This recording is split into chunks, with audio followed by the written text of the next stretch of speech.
भारत रत्न अटल बिहारी वाजपेयी की जयंती आज। मुख्यमंत्री पुष्कर सिंह धामी ने सीएम आवास में उनके चित्र पर श्रद्धा सुमन अर्पित कर दी श्रद्धांजलि। मौसम विभाग ने जारी किया पूर्वानुमान। उत्तराखंड में आज और कल साफ रहेगा मौसम। 27 से 29 दिसंबर तक बारिश बर्फबारी की संभावना।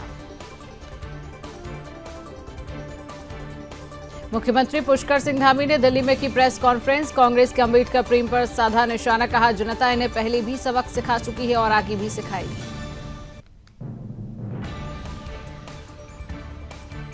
नोएडा के स्टेडियम में उत्तराखंड के लोगों ने किया 14वीं बार महाकैथुन कार्यक्रम का आयोजन। उत्तराखंड मुख्यमंत्री पुष्कर सिंह धामी ने की शिरकत। कहा, इस मेले के जरिए आम लोगों को उत्तराखंड की संस्कृति, सभ्यता और उत्पाद के संबंध में काफी जानकारियां मिलेगी।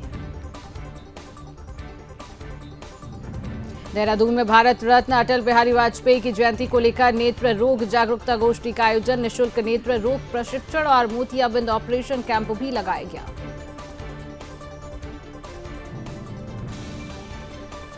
निकाय चुनाव की अधिसूचना जारी होने के बाद देहरादून नगर निगम की नगर आयुक्त नमामि बंसल ने मीडिया से की बातचीत। क्षेत्रों में व्यवस्थाओं और कामों को लेकर दी जानकारी।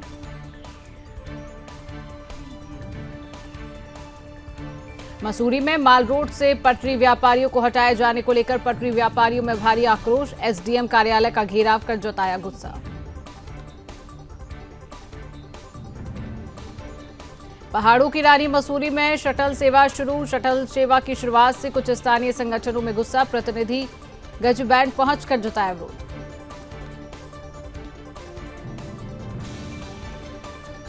चक्राता में भारी बर्फबारी से खिले सैलानियों के चेहरे। परतों तक जमी बर्फ में फंसी गाड़ियां।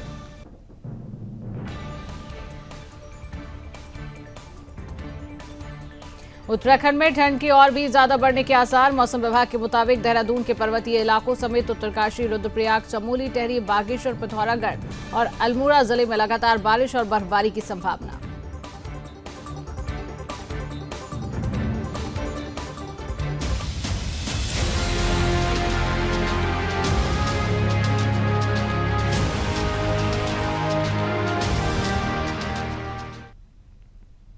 नमस्कार, बहुत स्वागत है आप सभी का अपना उत्तराखंड में और मैं हूं आपके साथ शिवांगी जैन। बुलेटिन की शुरुआत करेंगे खास खबरों के साथ। मुख्यमंत्री पुष्कर सिंह धामी ने पूर्व प्रधानमंत्री और भारत रत्न अटल बिहारी वाजपेयी की जयंती पर उत्तराखंड निवास नई दिल्ली में उनके चित्र पर श्रद्धा सुमन अर्पित कर उनका भावपूर्ण स्मरण किया है। इस दौरान मुख्यमंत्री ने कहा कि श्री अटल बिहारी वाजपेयी कुशल प्रशासक, राजनीतिक और लोकप्रिय जननेता के साथ महान वक्ता थे, जिन्हें समाज के सभी वर्गों के लोग सम्मान देते थे।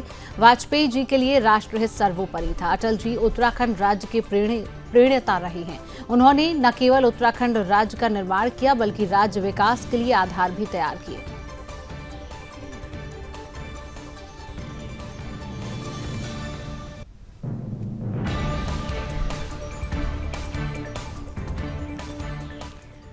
तो भारत रत्न अटल बिहारी वाजपेयी जी की आज जयंती है। सीएम पुष्कर सिंह धामी ने श्रद्धा सुमन अर्पित कर अटल बिहारी वाजपेयी जी को आज याद किया। उत्तराखंड के वो अपने प्रणेता को याद किया है। सीएम धामी ने पुष्पांजलि, श्रद्धा सुमन अर्पित किए।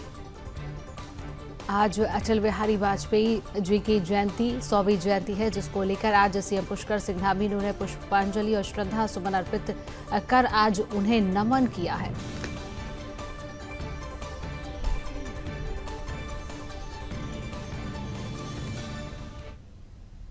और अब बात करेंगे अगली बड़ी खबर की। देहरादून से मिल रही है। मौसम विभाग ने पूर्वानुमान जारी किया है। उत्तराखंड में आज और कल मौसम साफ रहेगा। 27 से 29 दिसंबर तक बारिश बर्फबारी की संभावना जताई जा रही है। 28 दिसंबर को अधिकांश हिस्सों में भारी बारिश होगी। ऊंचाई वाले स्थानों पर बर्फबारी देखने को मिलेगी।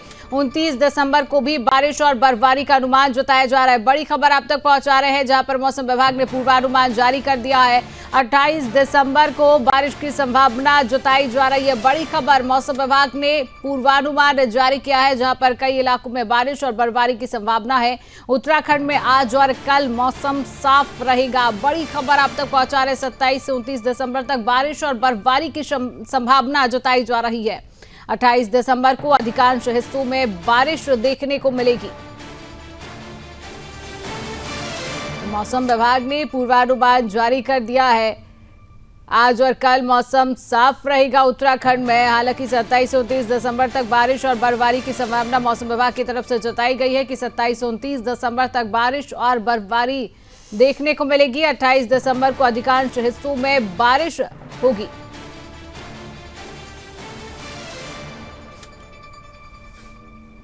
मौसम विभाग ने पूर्वानुमान जारी कर दिया। देहरादून से ये बड़ी खबर, जहां पर आज और कल मौसम साफ रहने की संभावना जताई जा रही है। 27 से 29 दिसंबर तक बारिश और बर्फबारी की संभावना।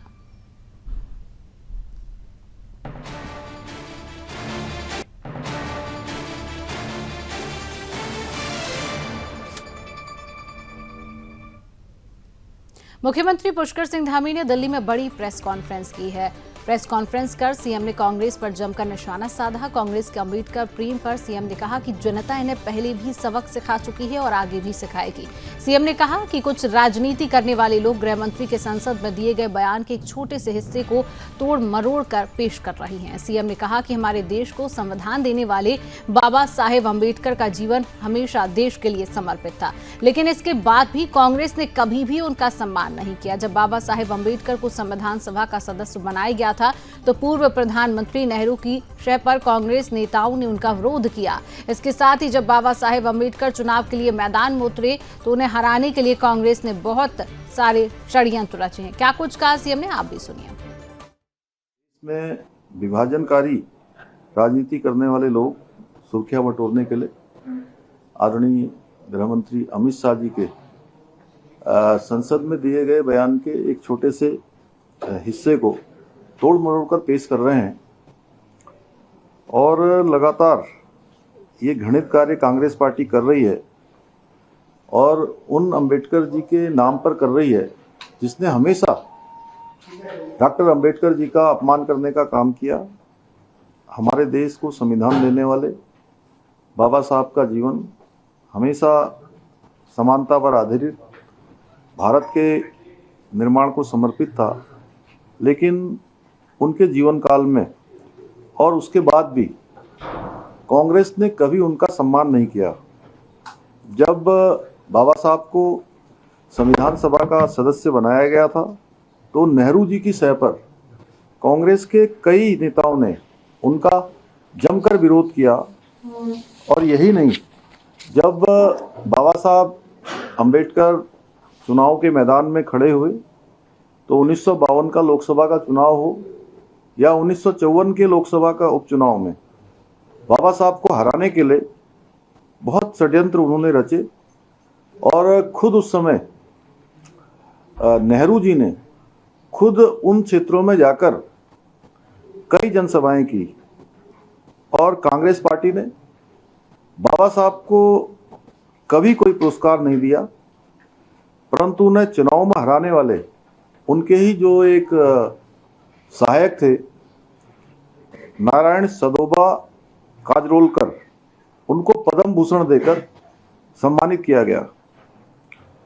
जब बाबा साहब ने नेहरू जी और उनके समर्थकों के द्वारा जो लगातार उनके षड्यंत्रों से तंग आकर कानून मंत्री के पद से इस्तीफा दिया और उनके इस्तीफे के बाद उनको संसद में बोलने तक का मौका नहीं दिया, क्योंकि अपने इस्तीफे में बाबा साहब ने लिखा था कि नेहरू जी ने लगातार उनकी उपेक्षा की और यहाँ तक कि उन्हें संसद की कमेटियों में भी जगह नहीं दी।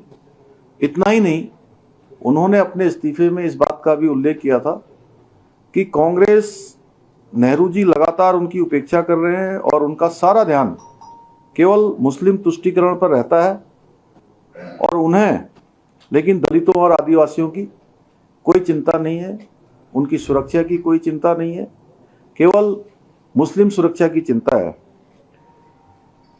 कांग्रेस ने बाबा साहब के त्यागपत्र को जनता के बीच में भी नहीं आने दिया, क्योंकि इससे पंडित नेहरू जो उनकी सच्चाई थी वो उजागर हो जाती। क्योंकि पंडित नेहरू ये नहीं चाहते थे कि कोई भी उनसे ज़्यादा योग्य व्यक्ति संसद में बोले, जनता के सामने आए। कांग्रेस पार्टी ने जो बाबा साहब की स्मृतियों को भी जो सजोने की कभी अनुमति नहीं दी उनके जन्म स्थान पर स्मृति मंदिर तक नहीं बनने दिया और बाद में मध्य प्रदेश के मुख्यमंत्री स्वर्गीय सुंदर सिंह भंडारी जी के कार्यकाल में उनके स्मृति स्थल को बनाने का फैसला हुआ और अटल बिहारी वाजपेयी जी के समय उनके स्मृति मंदिर का उद्घाटन हुआ। दिल्ली स्थित अंबेडकर सेंटर का निर्माण भी कांग्रेस ने रोकने की कोशिश। नोएडा के स्टेडियम में हर साल की तरह इस साल भी उत्तराखंड के लोगों ने 14वीं बार महाकौते कार्यक्रम का आयोजन किया है। इस मेले में 150 से ज्यादा स्टॉल लगाए गए हैं, जहां उत्तराखंड की बनी हुई चीजों की प्रदर्शनी लगाई गई है। नोएडा के साथ ही इस मेले में दिल्ली एनसीआर में रह रहे उत्तराखंड के तमाम लोग आ रहे हैं। इसी बीच उत्तराखंड में मुख्यमंत्री पुष्कर सिंह धामी ने भी इसमें शिरकत की। उन्होंने कहा कि इस मेले के जरिए आम लोगों को उत्तराखंड की संस्कृति, सभ्यता और उत्पाद के संबंध में भी काफी जानकारियां मिलेगी। उत्तराखंड के उत्पाद को लोग खरीदेंगे, जिससे वहां के कल्चर और व्यापार को भी बढ़ावा मिलेगा।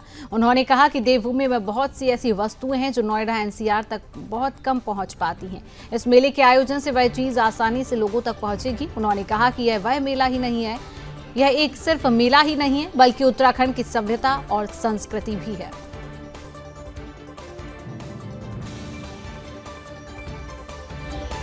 समृद्ध संस्कृति और परंपराओं को सजीव बनाए रखने के इस अद्वितीय प्रयास के लिए मैं पर्वतीय सांस्कृतिक संस्था की पूरी टीम को हृदय से उनका आभार व्यक्त करता हूं। उनको बहुत बधाई देता हूं, जिसने आप सभी को यहां पर इतने बड़े महाकौतिक में बुलाया, सबको एक सूत्र में बांधने का काम किया। भाइयों बहनों, आदरणीय प्रधानमंत्री नरेंद्र मोदी जी के नेतृत्व में एक और हमारी सांस्कृतिक विरासत को पुनर्जीवित किया जा रहा है और वहीं दूसरी ओर local for vocal, make in India जैसी पहलों के माध्यम से हमारी स्थानीय अर्थव्यवस्था को प्रोत्साहित किया जा रहा है, जिसका एक साक्षात उदाहरण यहां पर लगे हुए हमारे सभी स्टॉल हैं जो इस बात को प्रदर्शित कर रहे हैं। इसी दिशा में हमारी सरकार ने भी आदरणीय प्रधानमंत्री मोदी जी के मार्गदर्शन में राज्य में कई महत्वपूर्ण और योजनाओं और नीतियों को सफलतापूर्वक लागू किया है, जिससे राज्य का चहुमुखी विकास सुनिश्चित हो रहा है।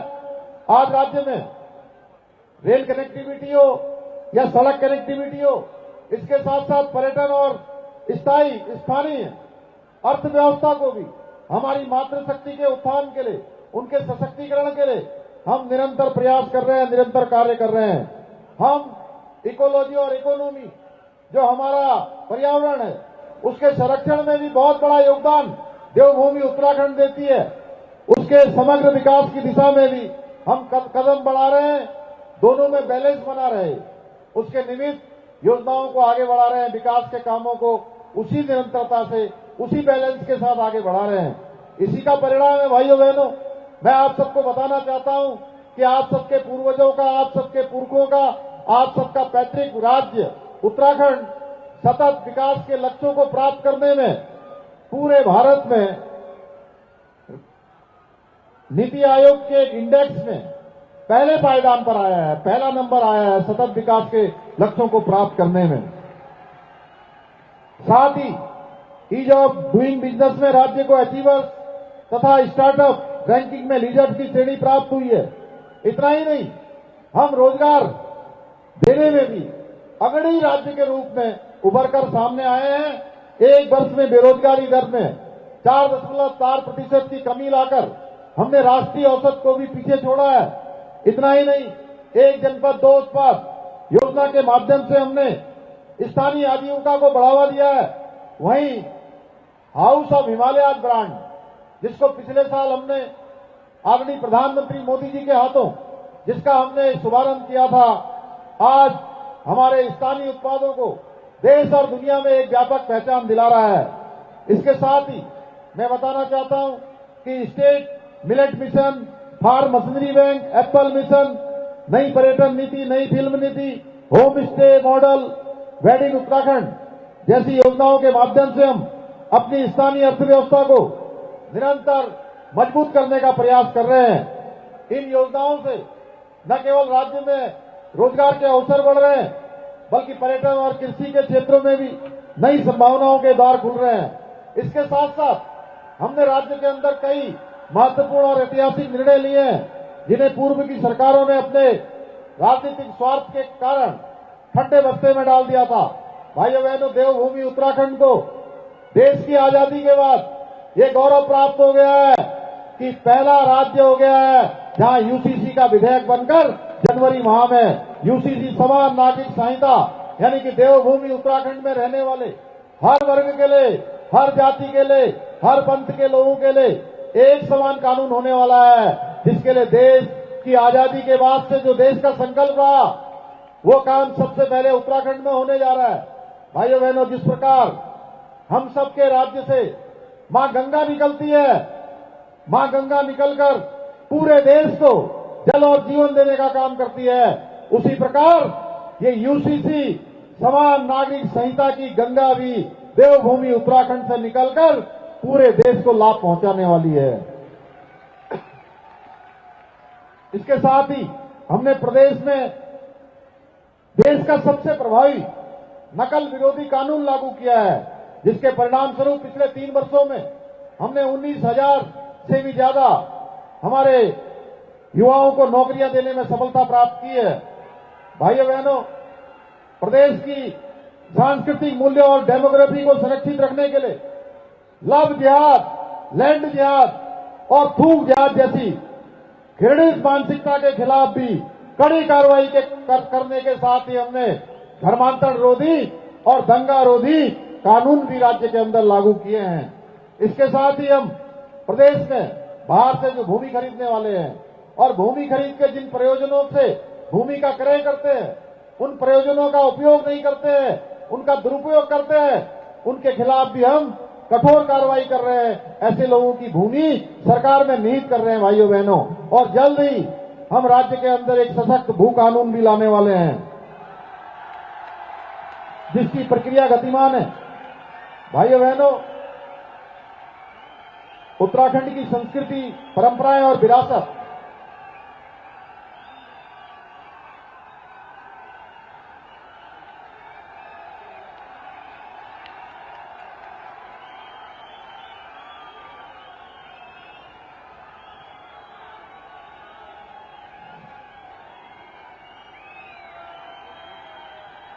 भाइयों बहनों, मैं समझ सकता हूं आपका जोश देखकर मुझे लग रहा है ऊपर से भगवान इंद्रदेव भी थोड़ी देर अपनी उपस्थिति देकर वापस चले गए हैं और आपका शानदार कार्यक्रम चलने वाला है।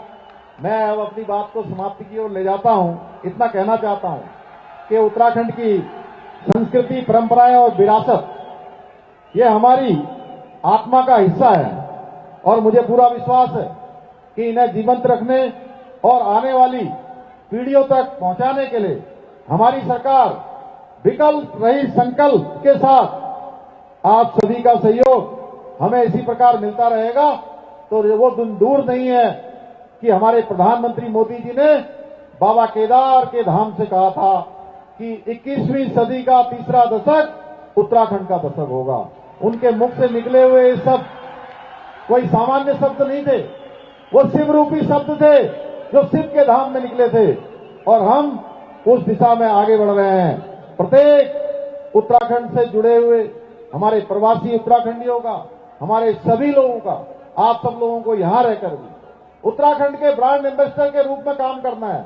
और इस बार हमने 7 नवंबर 2024 को अपने पूरे भारतवर्ष के प्रवासी भाई बहनों का सम्मेलन देहरादून में आयोजित किया था और उन सबसे आग्रह किया था कि वर्ष में कम से कम एक बार अपने गांव जरूर जाएं, अपने पैतृक स्थानों को जाएं।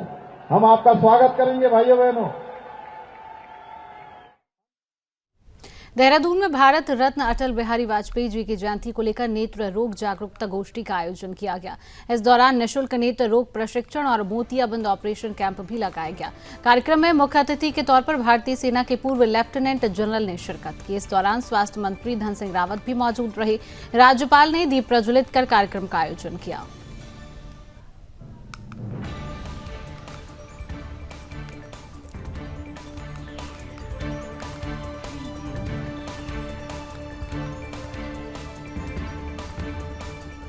तो नेत्र रोग जागरूकता गोष्ठी का आयोजन यहां पर किया गया है। लोगों को निःशुल्क उपचार मिला। भारत रत्न अटल बिहारी वाजपेयी जी की जयंती पर नेत्र रोग जागरूकता गोष्ठी का आयोजन किया गया, जहां पर लोगों को निःशुल्क उपचार यहां पर दिया गया है। तस्वीरें भी लगातार आपके सामने पहुंचा रही हैं, जहां पर राज्यपाल ने दीप प्रज्वलित कर कार्यक्रम का आयोजन किया और यहां पर मोतियाबिंद ऑपरेशन कैंप भी लगाया गया। कार्यक्रम में मुख्य अतिथि के तौर पर पूर्व लेफ्टिनेंट जनरल ने शिरकत की और इस दौरान स्वास्थ्य मंत्री धन सिंह रावत भी मौजूद रहे।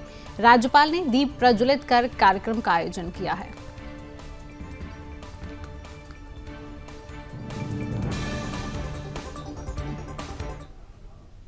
निकाय चुनाव की अधिसूचना जारी होने के बाद देहरादून नगर निगम की नगर आयुक्त नमामि बंसल ने मीडिया से बातचीत की है, जिसमें उन्होंने नगर निगम के अंतर्गत आने वाले क्षेत्रों में व्यवस्थाओं और कामों को लेकर जानकारी दी।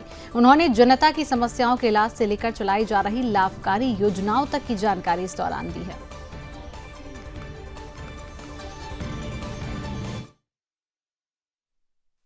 जैसा कि नगर निगम क्षेत्र अंतर्गत जो भी सुविधाएं दी जाती है नगर निगम द्वारा, उन सभी के संबंध में आज एक फीडबैक लेने के लिए अनौपचारिक भेंट की गई है और इसमें काफ़ी सारे आप लोगों के सुझाव मिले हैं, फीडबैक मिला है। साथ ही साथ बहुत अच्छे कुछ आपने नवीन आइडियाज़ भी शेयर किए हैं। तो इन सब पे क्रियान्वयन के लिए प्रयास किया जाएगा कि किस प्रकार से इनको एग्जिस्टिंग जो हमारा सेटअप है उसमें इनकॉर्पोरेट करते हुए इसमें सुविधाओं को और बेहतर बनाया जा सकता है और जो समस्याएं आ रही हैं उनके समाधान की ओर बढ़ सकते हैं।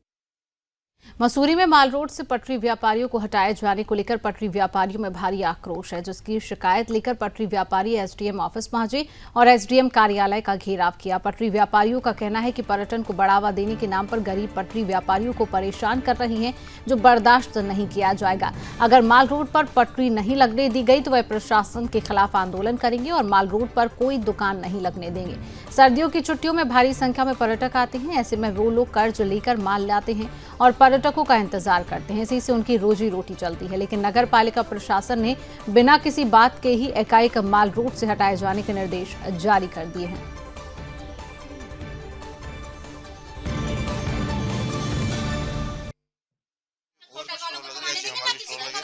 हम भी दो पैसा कमा सके और अगर हम लोग नहीं कमाएंगे तो हम किसी को कमाने नहीं देंगे। कमाने में दिक्कत, हमारे लोगों को परेशानी, सारे लोगों को परेशानी। ये हमने भी माल भर रखा सर, कर्जा लेके नहीं है तो हमें दुकानें स्टॉल, आज नगर पालिका आए इनके दुकानें बंद करो। ये क्यों करो कि यहाँ स्टॉलें लगेंगी? सर बर्बादी आदमी का पेट है, लोकल आदमी को पेट नहीं है कमाने के लिए। उनके भी तो कुछ सपने कि हम भी कमाए, अपने बच्चों के लिए कुछ अच्छा करें।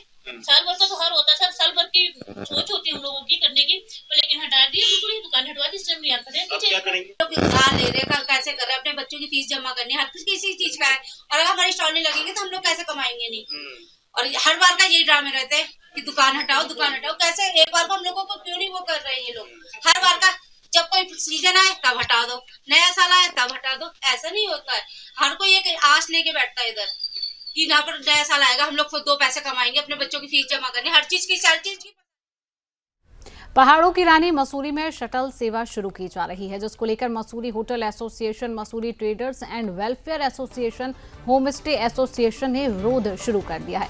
मसूरी से 8 किलोमीटर नीचे गजी बैंड से शटल सेवा शुरू किए जाने पर एसोसिएशन के प्रतिनिधि गजी बैंड पहुंचे और विरोध जताया है। इन संगठनों का कहना है कि प्रशासन ने बिना किसी को बताए अचानक से शटल सेवा शुरू कर दी है, जिससे पर्यटकों को भारी परेशानियों का सामना करना पड़ रहा है। मसूरी में अभी 20% पर्यटक भी नहीं है और पुलिस ने अचानक से शटल सेवा शुरू कर पर्यटकों को परेशान करना शुरू कर दिया है, जबकि पहले ही तय किया गया था कि मसूरी के 8% फुल होने वाले के बाद पहले चरण में मसूरी पेट्रोल पंप के पास शटल सेवा शुरू की जाएगी और पेट्रोल पंप के पास पार्किंग फुल होने के बाद गजीबंद से शटल सेवा को शुरू किया जाएगा। लेकिन प्रशासन और पुलिस ने इसके उल्टा किया है, जिससे लोगों में भारी आक्रोश नजर आ रहा है। पूरी पुलिस ने आज बिना कुछ सोचे समझे, बिना होटेलियर्स को, होमस्टे स्वामियों को, व्यापारियों को सूचित करे आज शटल सेवा का शुभारंभ कर दिया, जिसके अंतर्गत गाड़ियों को रोका जा रहा था। गाड़ियों को कहा जा रहा था कि आप शटल, गेस्ट को कहा जा रहा था आप शटल सेवा का उपयोग करिए, गाड़ियों को कहा जा रहा था कि गाड़ियों को आप पार्क करिए, जिसका हमने आज विरोध करा। हमने कहा है कि मसूरी में जिस प्रकार से सेवाएं चल रही थी वैसे चली जानी चाहिए, किसी प्रकार का मतभेद नहीं आना चाहिए। और हर प्रकार से पर्यटकों को हर पूरी की पूरी सुविधा मिलनी चाहिए, जिससे कि पर्यटक जो मसूरी में घूमने आ रहे हैं वो उसका सफर लाभदायक रहे। बताया गया था कि शटल सेवा प्रारंभ की जाएगी उस स्थिति में जबकि हमारा शहर 80% फुल हो जाएगा। हम लोगों को एक प्रेजेंटेशन दिया गया जिसमें मात्र 48 होटलियर्स की लिस्ट थी, उनकी पार्किंग थी। ये बताया गया कि जब पूरी शहर की पार्किंग, जिसमें कि होटलियर्स की पार्किंग है, पब्लिक पेड पार्किंग है, वो सब फुल हो जाएगी, उसके पश्चात ही पर्यटक को रोका जाएगा किंगरेक पर और उनको शटल के माध्यम से मसूरी भेजा जाएगा ताकि शहर में जाम की स्थिति उत्पन्न ना हो पाए। परंतु बड़ा दुर्भाग्य विषय है कि आज अचानक गज्जी बैंड पर रोक दिया गया। हम प्रशासन के साथ हैं, हम भी चाहते हैं कि मसूरी की जो सुविधाएं हैं वो ठीक हो, टूरिस्ट को परेशानी कम से कम हो, जो पार्किंग की व्यवस्था है वो ठीक हो। और इसके तहत आज सुना है कि कुछ लोग जो कंफर्म बुकिंग वाले ऊपर आ रहे थे, उनकी होटल में बुकिंग थी और ऐसे होटलों में बुकिंग थी जहाँ पे पार्किंग थी। आज जो ये लोग कर रहे हैं इसकी शुरुआत 2013 में मनमोहन सिंह मल ने की थी अपने टाइम पे, और उस समय बहुत भीड़ हुई थी और फिर सिर्फ 5 साल मैंने भी चलाया है। और चलाने के बाद जो है हमने भी पार्किंग की व्यवस्था की थी और इनको करनी चाहिए थी। इनको स्थानीय लोगों से, होटल से, ट्रेडर से पूछना चाहिए था, स्थानीय राजनीतिक दलों से पूछना चाहिए था कि कैसे इसकी व्यवस्था की जाए। कई इन्होंने 58 होटल डाल दिए कि साहब उन्हीं के पास पार्किंग है और किसी के पास पार्किंग नहीं है। ताज्जुब इस बात की है कि माल रोड के अंदर भी विकास की पार्किंग है, रियाल्टो सिनेमा के अंदर पार्किंग हो रही है। हमने एक बार जो है मॉडर्न स्कूल बंद है उसकी पार्किंग को वो किया था कि भाई इसको करो और शटल सर्विस वहाँ से शुरू करो। लेकिन ये तो अजीबोगरीब स्थिति, ये करोड़ों रुपए नगर पालिका का यहाँ पर खर्च कर दिया, ये ऑफिस बना दिया, इस तरह से कोई पूछने वाला नहीं। अगर प्रशासक बैठा है तो प्रशासक का मतलब ये नहीं कि वो पूरा मालिक हो गया शहर का और नगर पालिका का। मसूरी में जो प्रस्तावित शटल सेवा है, आज उसका ट्रायल के तौर पे कुछ वाहनों को डाइवर्ट किया गया था, जिससे एक मैसेज वो चला गया कि वाहन सारे डाइवर्ट किए जा रहे थे। बाद में अभी मीटिंग हुई तो वो जो भी मिसअंडरस्टैंडिंग थी उसको क्लियर किया गया और जो हमने पहले जो व्यापार मंडल से या टैक्सी यूनियन से जो भी वो पहले जो निर्णय लिए गए थे उन्हीं के अनुसार ट्रायल वो शटल सेवा चलाई जाएगी। इसमें कुछ कंफ्यूजन की वजह से थोड़ा सा विवाद निस्तारित। टूरिस्ट को रोकना कहीं ना कहीं लोगों का कहना है कि अगर वो रुकते हैं तो उनको दिक्कतें होंगी, तो क्या पहले क्या पूरा प्लान है सर आपका? अब टूरिस्ट को देखिए, जो शटल सेवा प्रस्तावित है इसका जो उद्देश्य है वो यातायात को सुगम बनाना है। किसी टूरिस्ट को रोकना है, उसका परेशान करना है, इसका वो नहीं।